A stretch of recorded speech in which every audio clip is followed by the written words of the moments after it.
Elle est née un matin d'hiver à Constantinople, en 1505. Ses yeux étaient verts, ses mains étaient petites, et son rire, dit-on, ressemblait au son d'une cloche en argent.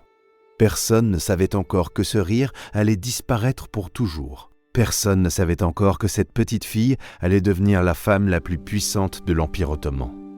Et que le prix de ce pouvoir serait sa propre âme. Ce que vous allez entendre n'est pas un conte, ce n'est pas une légende. C'est l'histoire vraie d'une femme qui a tout perdu avant même d'avoir commencé à vivre. Et qui a choisi une arme que personne n'avait vue venir. Le silence. Pas la soumission, pas la résignation. Le silence comme dernier territoire que personne ne pouvait lui voler. Pour comprendre ce qui lui est arrivé, il faut d'abord comprendre ce qu'était le harem du palais de Topkapi. Pas tel qu'Hollywood vous l'a montré.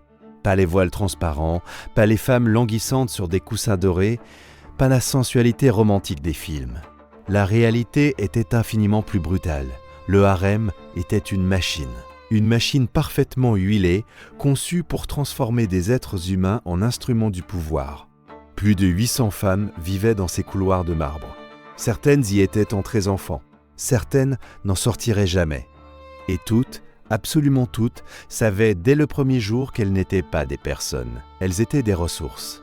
Les historiens appellent la période 1533-1656 le sultanat des femmes. Ce nom sonne presque beau, presque glorieux, comme si les femmes avaient enfin tenu les rênes. Mais derrière ce nom se cache une réalité d'une violence froide et méthodique. Ces femmes n'exerçaient pas le pouvoir. Elles étaient le pouvoir. La différence est immense. Être le pouvoir signifie qu'on vous utilise, qu'on vous échange, qu'on vous offre comme on offre un cheval de race ou un traité de paix. Votre valeur est proportionnelle à votre utilité. Et le jour où vous cessez d'être utile, vous cessez d'exister. Elle s'appelait Hurrem, née quelque part en Europe de l'Est, peut-être en Ukraine, peut-être en Pologne. Les archives ne s'accordent pas sur son origine exacte, parce que personne ne jugeait important de noter d'où venait une esclave. Elle avait environ 12 ans quand on l'a arrachée à sa famille. 12 ans, l'âge où l'on apprend à distinguer les étoiles, l'âge où les rêves commencent à prendre forme. Pour elle, cet âge marqua la fin de tout ce qu'elle avait été. Le voyage jusqu'à Constantinople dura plusieurs semaines. Elle ne connaissait pas la langue. Elle ne connaissait pas les visages autour d'elle. Elle ne comprenait pas les ordres qu'on lui criait dessus.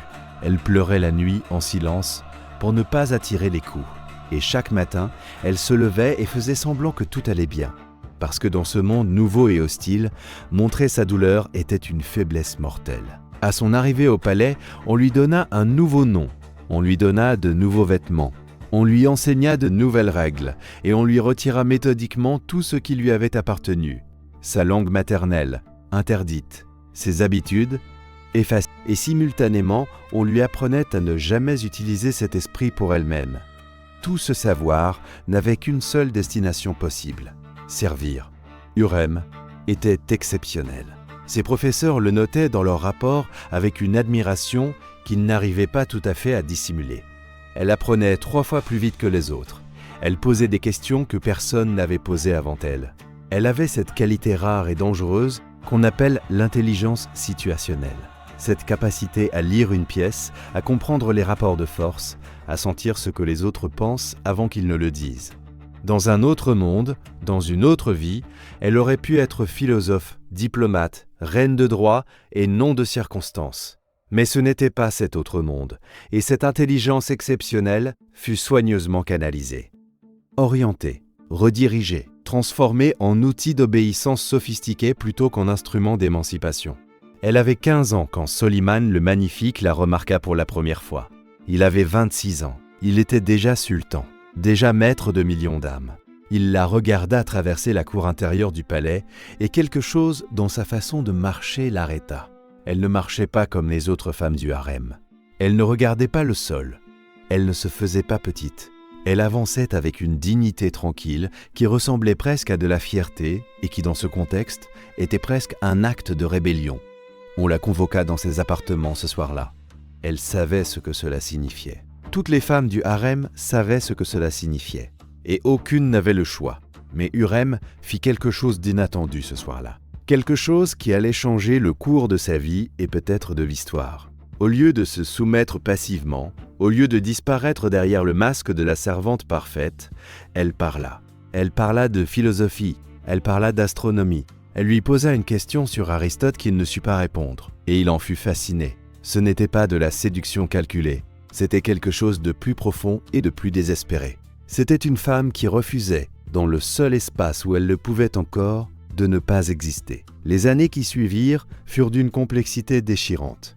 Soliman tomba amoureux d'elle. Amoureux comme les sultans ne tombaient jamais amoureux, c'est-à-dire vraiment, profondément, au point de changer des lois qui n'avaient pas changé depuis des siècles. Il la franchit. Il l'épousa officiellement. Il lui construisit ses propres appartements dans le palais. Il lui écrivit des poèmes, des centaines de poèmes. Elle devint la première femme esclave affranchie à être épousée par un sultan ottoman, en exercice depuis près de 2 siècles. Les chroniqueurs de l'époque ne savaient pas comment l'expliquer. Les ambassadeurs étrangers envoyaient des rapports affolés à leur souverain. Quelque chose d'impossible s'était produit, mais voici ce que l'histoire romantique oublie de raconter.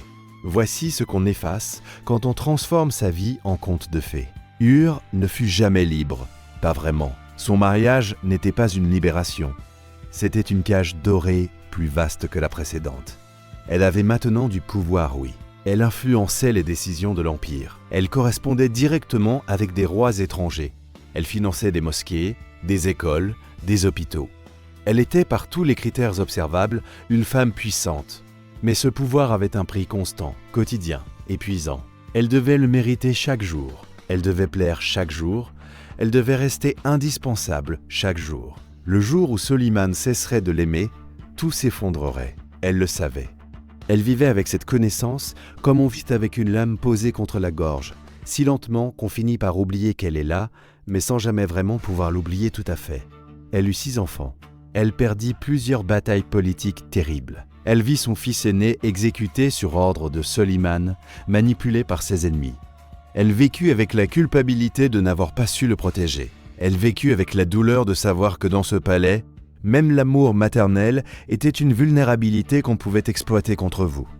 Elle vécut avec tout cela, en silence, vers l'extérieur, dans une tempête permanente à l'intérieur. Les dernières années de sa vie, les témoins rapportent qu'elle dormait de moins en moins, qu'elle marchait seule dans les jardins du palais la nuit, que ses dames de compagnie l'entendaient parfois murmurer des prières en ukrainien, sa langue natale, celle qu'on lui avait interdite des décennies plus tôt, qui remontait à la surface, comme quelque chose qu'on avait tenté de noyer, mais qui refusait de mourir. Elle mourut en 1558. Soliman lui survécut 8 ans. Il ne se remaria jamais. Il portait son portrait brodé sur son cafetan lors des campagnes militaires. Combien de femmes comme elle ont existé dans ce même palais, dans ce même siècle, dans cette même cage dorée, et n'ont pas eu cette chance?